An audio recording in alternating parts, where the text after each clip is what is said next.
ప్రార్థన. ప్రేమ కలిగి పరలోకమందున్న మా తండ్రి, మీ మాటలు నేర్పించబోతున్నాను తండ్రి. చెబుతున్న నాకు సత్యవాక్యమును సరిగా విభజించి వివరించగలిగే కృపను నాకు ఇవ్వండి తండ్రి.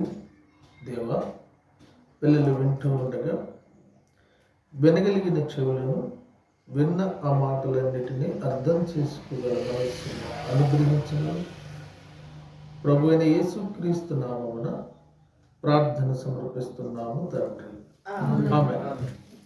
ప్రియమైనటువంటి దేవుని బిడ్డలారా, ఈ రోజున ఆరాధన కార్యక్రమంలో మనం నేర్చుకోబోయే పాఠం ఏంటంటే, నీ వలన ఎవరైనా విసుగు చెందుతున్నారా అనే పాఠాన్ని మనం నేర్చుకుని పోతున్నాం.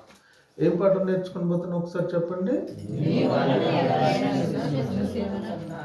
నీ వలన ఎవరైనా విసుగు చెందుతున్నారా అనే పాఠాన్ని మనం నేర్చుకుని పోతున్నాం.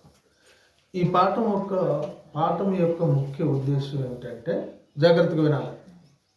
ఈ పాఠం యొక్క ముఖ్య ఉద్దేశం ఏంటంటే,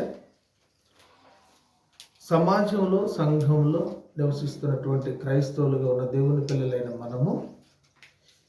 మన ద్వారా ఎవరు కూడా విసుగు చెందకూడదు. మన ద్వారా ఎవరు కూడా ఇబ్బంది పడకూడదు. మన ద్వారా సంఘములో ఎవరు కూడా ఒత్తిడికి లోనవ్వకూడదు. అలాంటి కార్యక్రమం వలన సంఘం వెనుకబడుతుంది. భక్తి జీవితంలో కొందరు వెనుకబడతారు. కావున ఇవన్నీ మీరు తెలుసుకోవటం కోసం ఈ పాఠాన్ని మీకు నేర్పిస్తున్నాను. కావున జాగ్రత్తగా విని నేర్చుకోవాల్సిందిగా మీకు మనవి చేస్తున్నాను. ఏ పాఠం చెప్తున్నా ఒకసారి చెప్పండి. నీ వలన ఎవరైనా విసుగు చెందుతున్నారా? అయితే విసుగు చెందటం అంటే వద్దనుకోవటం అని ఒక అర్థంగా, పర్యాయపదంగా చెప్పుకోవచ్చు. విసుగు చెందటం అంటే వద్దనుకోవడం, లేదా చిరాకు పడటం, లేకపోతే కోపగించుకోవటం, దూరంగా వెళ్ళిపోవాలని అనుకోవటం, ఇక మానేయాలి లేదా ఇద్దరితో ముగింపు పలకాలి అనుకోవటాన్ని ఇవన్నీ పర్యాయ పదాలుగా మనం చెప్పుకోవచ్చు విసుగు చెందటం అంటే. అయితే ఈ యొక్క విసుగు చెందటము అనే పాఠాన్ని 3 భాగాలుగా విభజన చేసుకుందాం మనకు అర్థం కావటం కోసం. ఎన్ని భాగాలుగా? 3 భాగాలుగా నేర్చుకుందాం. మొదటిది ఏమిటంటే సంఘము. మొదటి భాగం ఏమిటంటే సంఘము. సంఘములో నీ వలన ఎవరైనా విసుగు చెందుతున్నారా అని అనుకోవచ్చు. రెండవది కుటుంబము. నీవు నివసించేటటువంటి నీ కుటుంబము. నీ కుటుంబంలో నీ వలన ఎవరైనా విసుగు చెందుతున్నారా అనేది రాసుకోవచ్చు. మూడవది దేవుడు. నీ వలన దేవుడు విసుగు చెందుతున్నాడా? నీ వలన దేవుడు విసుగు చెందుతున్నాడా అనేది 3 భాగాలుగా మనం నేర్చుకుందాం. ఏ పాఠం నేర్చుకుంటున్నాం ఒకసారి గట్టి చెప్పండి. నీ వలన ఎవరైనా విసుగు చెందుతున్నారా? మొదటిది సంఘం. మొదటిది మనము ప్రతి రోజు లేదా ప్రతి దినము, ప్రతి కార్యక్రమము, ప్రతి ఆరాధన కూడుకునేటటువంటి స్థలాన్నే, మనమందరం కలిసి ఉండేటటువంటి సందర్భాన్నే సంఘము. సంఘము క్రీస్తు శరీరము. దీనిని సంఘము అని మనం చెప్పుకుంటాం. అయితే సంఘములో మన వలన ఎవరైనా విసుగు చెందుతున్నారా? సంఘంలో మన వలన ఎవరైనా విసుగు చెందుతున్నారా? ఎలా? ఎవరికి రాయబడ్డది ఈ మాట? ఎక్కడుంది బైబిల్లో ఈ మాట? దేన్ని బట్టి ఆధారం చేసుకుని మాట్లాడతాం? ఏ వాక్యాన్ని ఆధారంగా మనం తీసుకుందామంటే, తెస్సలోనిక పత్రిక, మొదటి తెస్సలోనిక పత్రిక 5వ అధ్యాయము 22వ వచనాన్ని మనం చూడగలిగితే, చూడండి. మొదటి తెస్సలోనిక పత్రిక 5వ అధ్యాయము పేజీ నెంబర్ 185 అండి. మొదటి తెస్సలోనిక పత్రిక పౌలు గారు 1 తెస్సలోనిక పత్రిక 5వ అధ్యాయము. అందరు తీయాలండి, బైబిల్లో ఉన్న ప్రతి వారు కూడా తీయాలి. తీసారండి? 10వ వచనం జాగ్రత్తగా మనం పరిశీలించగలిగితే చూడండి. చూడండి దేవుని పిల్లరా, 9వ వచనం నుండి చదువుతున్నాను. ఎందుకనగా మన ప్రభువైన యేసుక్రీస్తు ద్వారా రక్షణ పొందుటకే దేవుడు మనలను నియమించిన గాని ఉగ్రత పాల్గొటకు నియమించలేదు. సంఘంలో ఉన్న మనల్ని, సంఘంలో ప్రభువును ఆరాధిస్తున్న మనల్ని దేనికి నియమించాడట దేవుడు? దేనికి నియమించాడట? ఎందుకనగా మన ప్రభువైన యేసుక్రీస్తు ద్వారా రక్షణ పొందుటకే దేవుడు మనలను నియమించను కానీ ఉగ్రత పాల్గొటకు దేవుడు మనలను నియమించలేదు అని చెబుతూ దాని గురించి వివరణ ఇచ్చాడు ఆయన. మనము మేలుకొని ఉన్నను, నిద్రపోచున్నను, తనతో కూడా జీవించు నిమిత్తము ఆయన మన కొరకు మృతి పొందాడు. ప్రభు ఎవరి కొరకు మృతి పొందాడు? మన కొరకు ఆయన మృతి పొందాడు. అయితే కాబట్టి ఇప్పుడు చెప్తున్నాడు ఆయన, మీరిప్పుడు చేయుచున్నట్టుగానే ఒకరినొకడు ఆదరించి ఒకరినొకడు క్షేమాభివృద్ధి కలగజేయాలి. సంఘంలో ఉన్న వాళ్ళు ఒకరినొకరు ఏం చేయాలంటే ఆదరించుకోవాలి. ఒకరినొకరు ఏం చేయాలండి? ఆదరించుకోవాలి. సంఘంలో ఒకరినొకరు క్షేమాభివృద్ధి కలగజేసుకోవాలి. నీ వలన ఎవరైనా సంఘానికి రాకుండా పోతున్నారేమో ఒకసారి చూసుకోవాలి. నీ వలన ఎవరిదైనా క్షేమాభివృద్ధి చెందటం తగ్గిపోతుందేమో ఆత్మీయ స్థితి అన్నది నువ్వు ఒకసారి చూసుకోవాలి. ఎందుకంటే దేవుని పిల్లరా చూడండి, 12వ వచనంలో చెప్తున్నాడు, మరియు సహోదరులారా మీలో ప్రయాసపడుచు ప్రభునందు మీకు పైవారై ఉండి మీకు బుద్ధి చెప్పు వారిని మన్నన చేసి వారి పనిని బట్టి వారిని ప్రేమతో మిక్కిలి ఘనముగా ఎంచవలనని వేడుకొనిచున్నాను. సంఘములో మిమ్మల్ని నడిపిస్తున్నటువంటి వారు, మీకు నాయకులుగా ఉన్నటువంటి వారు, మీకు పెద్దగా ఉన్నటువంటి వారు, మీకు బుద్ధి చెప్పి నడిపిస్తున్నటువంటి వారిని మన్నన చేసి ఏం చేయాలంటే పనిని బట్టి వారితో ప్రేమగా మిక్కిలి ఘనముగా ఎంచవలనని కోరుచున్నాం. వారిని మిమ్మల్ని నడిపించేవారు, మీకు పెద్దలుగా ఉన్నవారు, మీకు నాయకులుగా ఉన్నవారు, వారిని వ్యతిరేకించకూడదు. మీరు వారిని వ్యతిరేకించి వారి మీద తిరుగుబాటు చేసి విసుగు చెందేలాగా ఇక ఇతను మారడు, ఈమె మారదు, ఈమె వలన సంఘానికి నష్టం జరుగుతుంది, ఈమె వలన ఎవరు రాలేకపోతున్నారు, ఈమె నోటికి దడిసి ఎవరు మాట్లాడలేకపోతున్నారు, అంతా వీళ్ళదే కదా అన్నట్టుగా సంఘంలో మన ప్రవర్తన ఉండకూడదు. అదే చెప్తున్నాడు అనమాట. మీ పైన పెద్దలుగా ఉన్న వారిని మన్నన చేసి ఏమని చెప్తున్నాడు సురేష్? వారి పనిని బట్టి వారిని ప్రేమతో మిక్కిలి ఘనముగా ఎంచవాలని వేడుకుంటున్నాం. మరియు ఒకరితో ఒకడు సమాధానంగా ఉండాలి. మొదటిగా పాయింట్ ఏమిటంటే సంఘంలో ఒకరికొకరు సమాధానం ఉండాలి. కొంతమంది చూడండి, ఆదివారం కలుసుకుంటే మళ్ళీ తిరిగి అసలే కలుసుకోరు. ఆదివారం కలిశారంటే తిరిగి మళ్ళీ ఎన్నో ఆదివారం కలుస్తారో కూడా గ్యారంటీ లేదు. కానీ ఒకరికొకరికి ఏమి ఉండాలంటే సంఘంలో సమాధానం అనేది ఉండాలి. విసుగు రాకూడదు. మళ్ళా చూడండి ఇంకేం చెప్తున్నాడు చూడండి సురేష్. అక్రమముగా నడుచుకుని వారికి బుద్ధి చెప్పుడి, ధైర్యము చెడిన వారిని ధైర్యపరచుడి, బలహీనులకు ఓతనీయుడి,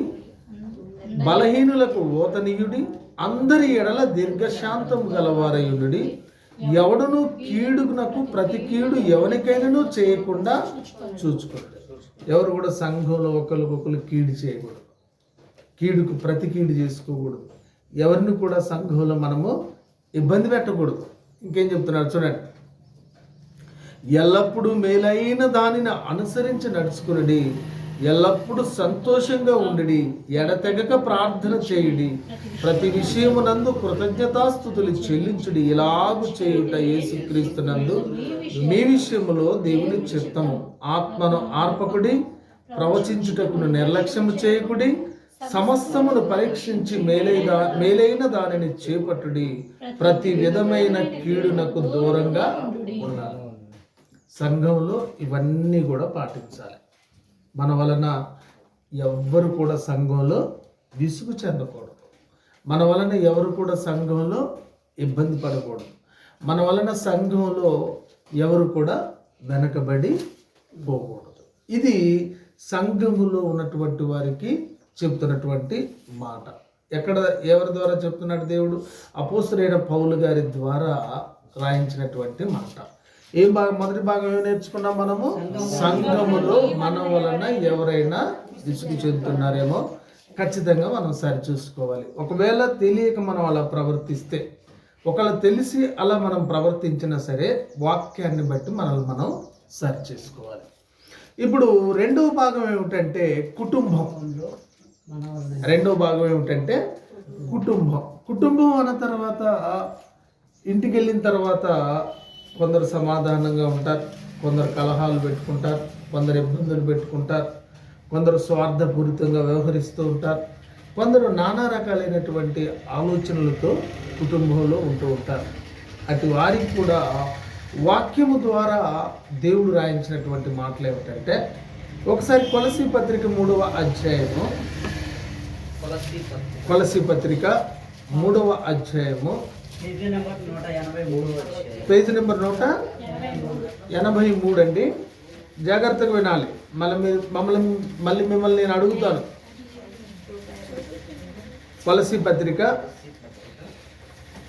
3వ అధ్యాయము 18, 19, 20 వచనాలు చూడండి. దేవుని పిల్లరా, భార్యలారా మీ భర్తలకు విధేయులైనది, ఇది ప్రభువును బట్టి యుక్తమైనది. భర్తలారా మీ భార్యలను ప్రేమించుడి, వారిని నిష్ఠూర పెట్టుకుడి.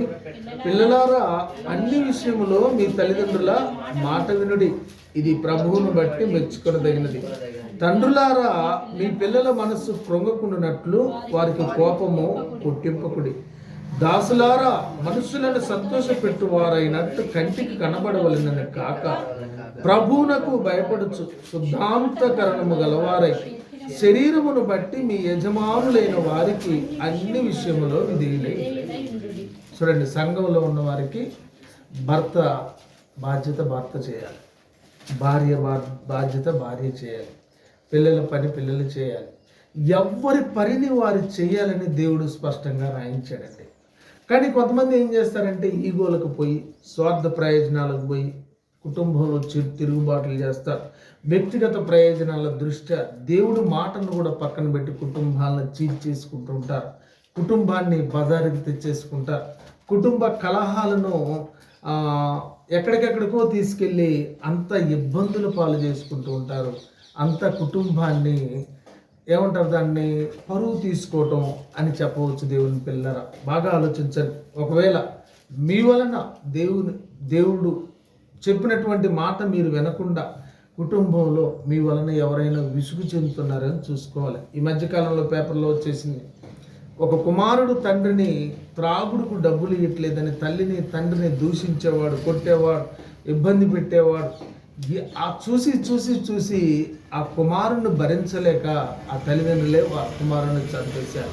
అంటే ఎంత విసుగు చెందితే, ఎంత ఇబ్బంది పడితే కన్న బిడ్డనే తల్లిదండ్రులు చంపాలి, తల్లిదండ్రులు లేకుండా పిల్లల్ని చేశారంటే మీరు అర్థం చేసుకోవాలి. కాబట్టి దేవుని పిల్లలారా, మీ వలన ఎవ్వరు కూడా కుటుంబంలో ఇబ్బంది పడకూడదు.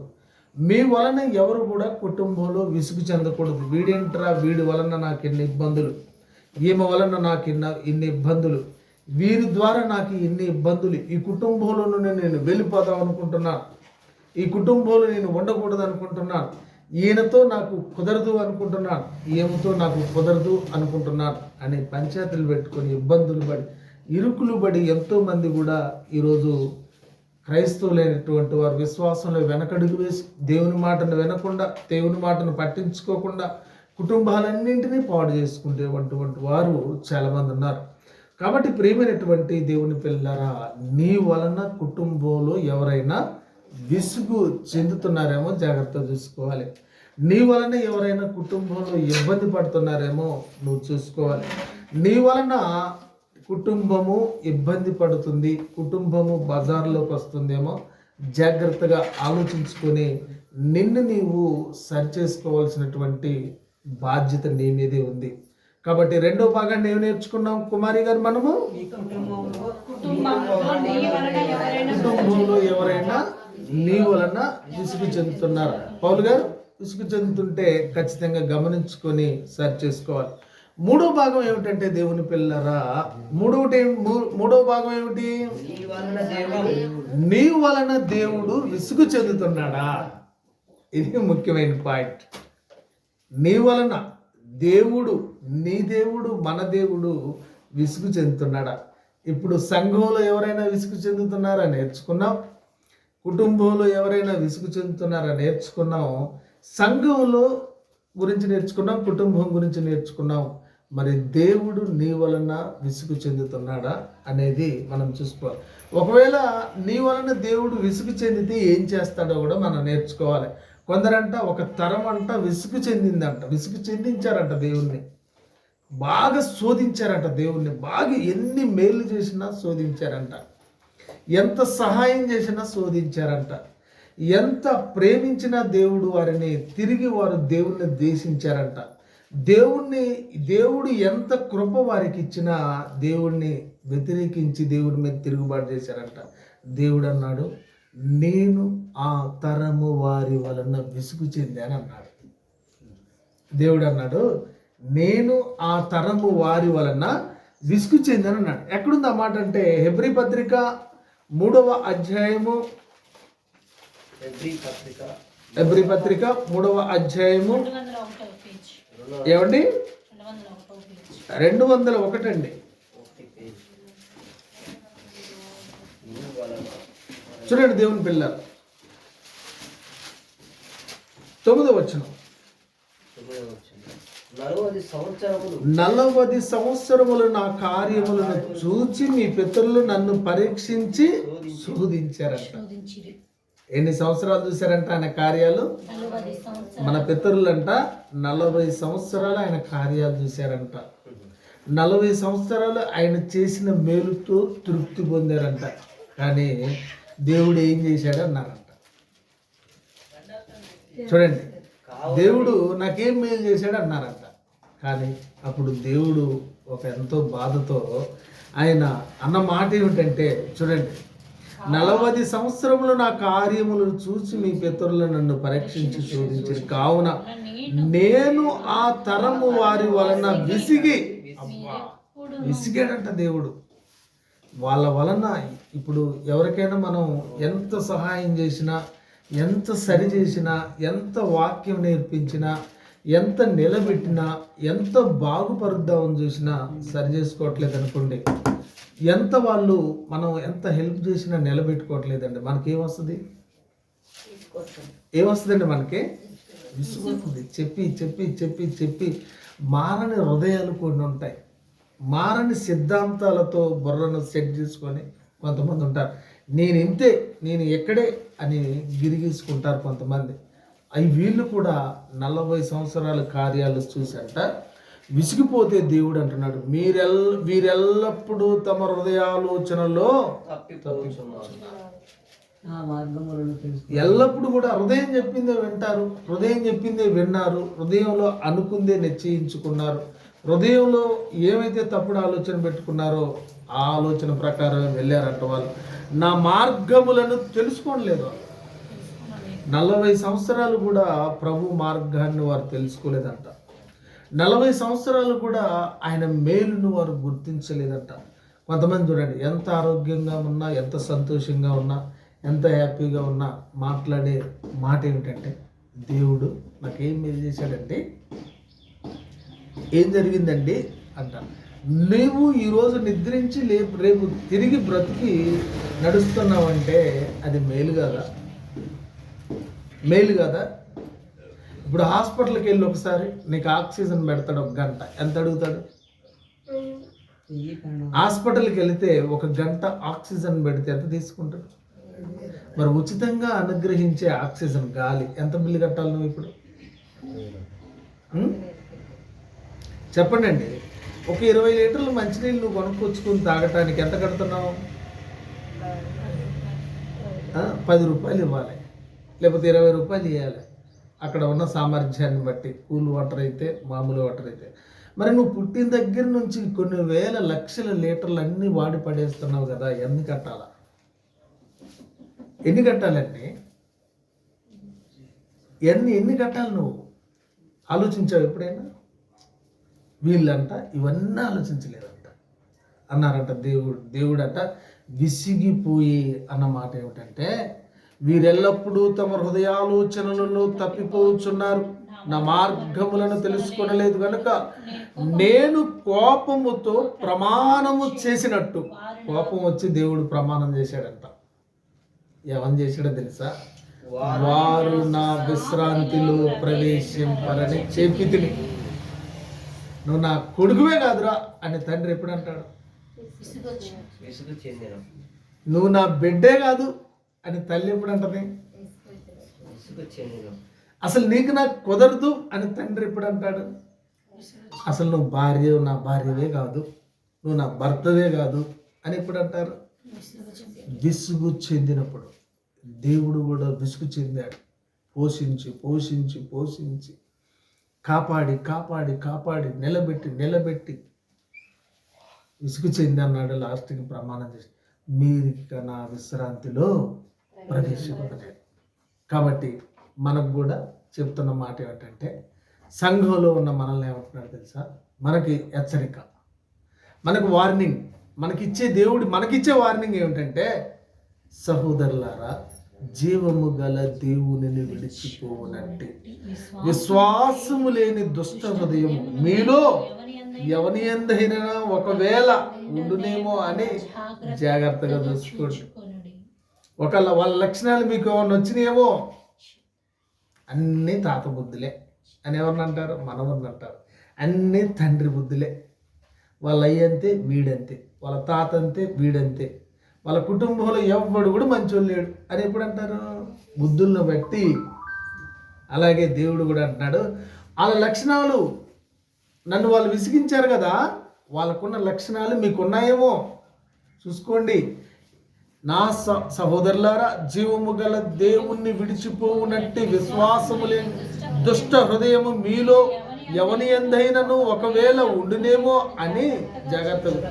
నేడు మీరు ఆయన శబ్దం విని ఎడల కోపము పుట్టించినప్పటి వలె మీ హృదయములు కఠినపరచుకొనకూడని ఆయన చెప్పాడు. ఆయన ఏం చెప్పాడు? మీ హృదయం ఒకవేళ కఠినపరచబడుతుందేమో చూసుకోండి. దుష్టుడు మీలో ప్రవేశిస్తున్నాడేమో చూసుకోండి. ఎంత చెప్పినా నేను మారను, నేను ఇంతే అంటున్నావా? నా స్టైల్ ఇంతే, నా లెక్క ఇంతే, నా పద్ధతి ఇంతే, నా వేషధారణ ఇంతే, నా బట్టలు ఇంతే, నా జుట్టు ఇంతే, నా నడకింతే, నా పడకింతే అని మాట్లాడతారు పిల్లలు చాలామంది. తప్పది. ఎందుకంటే దేవుడు అంటున్నాడు ఏమిటంటే, కోపము పుట్టించినప్పటి వల్ల మీ హృదయములను కఠినపరచుకొనకూడని ఆయన చెప్పిన గనక పాపము వలన కలుగు భ్రమచేత మీలో ఎవడనూ కఠినపరచబడకుండానట్లు నేడు అను సమయం ఉండగానే ప్రతి దినము ఒకరికొకడు బుద్ధి చెప్పుకోవాలి. ఎవరైనా తప్పిపోతుంటే మనం ఏం చెప్పాలి? బుద్ధి చెప్పాలి. నీళ్ళు లోపం ఉంటే ఏమైనా సంఘంలో, ఇవి నీ కుటుంబంలో కానీ సంఘంలో కానీ నీళ్ళు లోపం ఉంటే వేరే వాళ్ళు చెప్పాలి. చెప్పినప్పుడు నువ్వేంటి నాకు చెప్పేది, నాకు తెలీదా అని నువ్వు అనకూడదు. వాక్యం ద్వారా మనకు చెప్పినప్పుడు మనం ఏం చేసుకోవాలి? సరి చేసుకోవాలి. మీరు నాకు చెప్పేందువల్ల అని మీరు మాట్లాడకూడదు. ఒకరినొకడు ఏం చెప్పాలి? ప్రతి దినము ఒకరినొకడు బుద్ధి చెప్పుకున్నాడు. ఏలయనగా మొదటి నుండి మనకున్న దృఢ విశ్వాసము అంతము మట్టుకు గట్టిగా చేపట్టిన ఎడల క్రీస్తులో పాలువారమై. ఇప్పుడు వాళ్ళ గురించి మాట్లాడుతున్నాడు. విని కోపం పుట్టించిన వారెవరు? మోసే చేత నడిపింపబడి ఐగుప్తుల నుండి బయలుదేరి వచ్చిన వారందరే కదా. ఎవరి మీద 40 ఏళ్ళు ఆయన కోపగించను? పాపము చేసిన వారి మీదనే కదా. వారి శవములు అరణ్యములోనే రాలిపోయినాయి అంట. 40 ఏళ్ళు కూడా అక్కడో శవం రాలిపోయింది, ఎక్కడెక్కడ చచ్చిపోయారు. వాళ్ళు దేవుడు చెప్పినటువంటి ప్రదేశానికి వారు చేరుకోలేదు. కాబట్టి ప్రియమైనటువంటి దేవుని పిల్లరా, నీ వలన దేవుడు విసుగు చెందుతున్నాడా నువ్వు చూసుకోవాలి. నీ వలన దేవుడు విసుగు చెందుతున్నాడేమో సరి చేసుకోవాలి. ఇంకేమంటున్నాడు? తన విశ్రాంతిలో ప్రవేశింపరని ఎవరిని గూర్చి ప్రమాణం చేశాడు? అవిధేయులైన వారిని గూర్చే కదా. కాగా అవిశ్వాసము చేతనే వారు ప్రవేశింపలేకపోయిరని గ్రహించుచున్నాం. అవిశ్వాసము, అవిధేయత, అపనమ్మకము, అవిశ్వాసము, అవిధేయత, అపనమ్మకము, సనుగుడు, గొనుగుడు.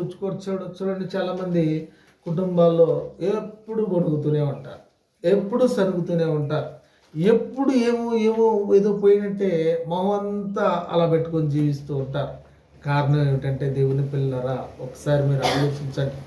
మన వలన ఎవరు కూడా, సంఘంలో అయినా కుటుంబంలో అయినా, మన వలన పరలోకములో ఉన్నటువంటి మన దేవుడైనా విసుగు చెందకూడదు. ఏం పాట నేర్చుకుంటున్నాం మనం ఈరోజు? చెప్పండి.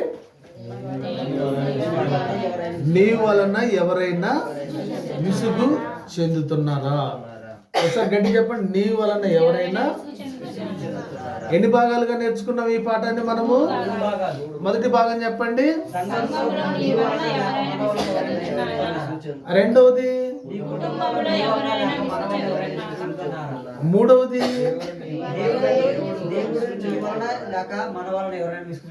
Very good. మరి ఇప్పుడు మీ వల్ల ఎవరైనా విసుగు చెందుతున్నారా? ఈ మూడు భాగాల్లో చెప్పండి.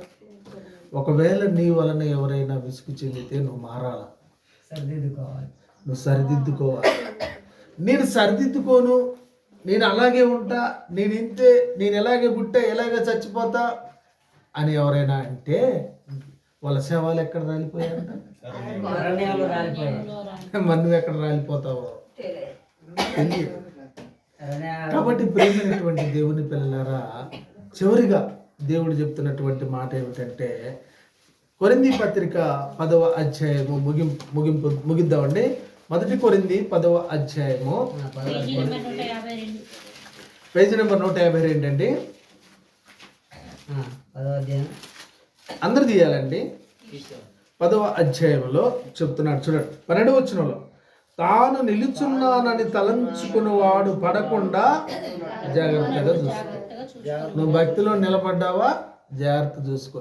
ఎందుకంటే నీకు శ్రమలు వస్తాయి, ఇబ్బందులు వస్తాయి, ఇరుకులు వస్తాయి, సమస్యలు వస్తాయి, వేదనలు వస్తాయి. ఇవన్నీ వచ్చినప్పుడు అప్పుడంట దేవుడు కూడా అంటే ఎంత మంచోడు దేవుడు అంటే ఈ మాట చెప్తే అర్థమైంది. చూడండి, తాను నిలుచున్నానని తలంచుకుని వాడు పడకుండానట్లు జాగ్రత్తగా చూసుకునవలను. సాధారణంగా మనుషులకు కలుగు శోధన తప్ప మరి ఏది మీకు సంభవించలేదు. దేవుడు నమ్మదగిన వాడు, మీరు సహింపగలిగినంత కంటే ఎక్కువ ఆయన మిమ్మల్ని శోధించాడు. నువ్వు ఎంత బాధ అయితే పడతావో ఆయనకు తెలుసు, అంతే పెడతాడు తప్ప. ఇప్పుడు నీ బిడ్డ ఒక బరువు ఎత్తుతున్నావు అనుకో, ఎంత ఎత్తుతావు? మోసి ఎంత ఎత్తుతావా? మోయలేనంత ఎత్తుతావా? ఎంత ఎత్తుతావండి బరువు? అలాగే దేవుడు కూడా నువ్వు ఎంతైతే భరిస్తావో అంతే ఇస్తాడంట శ్రమ. తర్వాత కూడా ఆ శ్రమ నుండి నువ్వు ఎలా తప్పించుకోవాలో కూడా మార్గాన్ని చెప్తాడంట. చూడండి ఏమంటాడంటే, మళ్ళా సహింపగలుగుటకు ఆయన శోధనతో కూడా తప్పించుకునే మార్గం కూడా ఇస్తాడు. ఎంత మంచోడండి దేవుడు, ఎంత గొప్పవాడండి దేవుడు, ఎంత కరుణామూర్తి అంటే. బాధ వచ్చినా నువ్వు భరించంతే ఇస్తాడంట. మరలా బాధ ఇచ్చినా కూడా ఏం చేస్తాడంట? నువ్వు ఇలా తప్పించుకో అని చెప్తాడంట. కాబట్టి ప్రియమైనటువంటి దేవుని పిల్లలారా, ఏం పాట నేర్చుకున్నావు ఒకసారి చెప్పండి. నీ వలన సంఘములో ఎవరైనా విసుగు చెందుతున్నారా? ఆలోచించండి. ఎవరైనా విసుగు చెందితే సంఘంలో కావచ్చు, కుటుంబంలో కావచ్చు, మన దేవుడే కావచ్చు, విసుగు చెందకూడదు. అలా ఎవరైనా కఠినపరచబడి ఉంటే ప్రవర్తనను మార్చుకోవాలి. God bless you. ప్రార్థన చేసుకుందాం. ప్రేమ కలిగి పరలోకమందున్న మా కన్న తండ్రి, మీరు అనుగ్రహించిన కృప ద్వారా ఈ పాఠాన్ని నేర్పించుకున్నాను దేవా. పిల్లలు విన్నారు తండ్రి, విని మనస్సులు భద్రపరుచుకొని ఆ మాటల ప్రకారం నివసించే కృపయు శక్తి సమరించాలని వారికి నాకును వింటున్న ప్రతి ఒక్కరికి అనుగ్రహించమని ప్రభు అయిన క్రీస్తు పేరిట ప్రార్థన సమర్పిస్తున్నాము తండ్రి. అందరికీ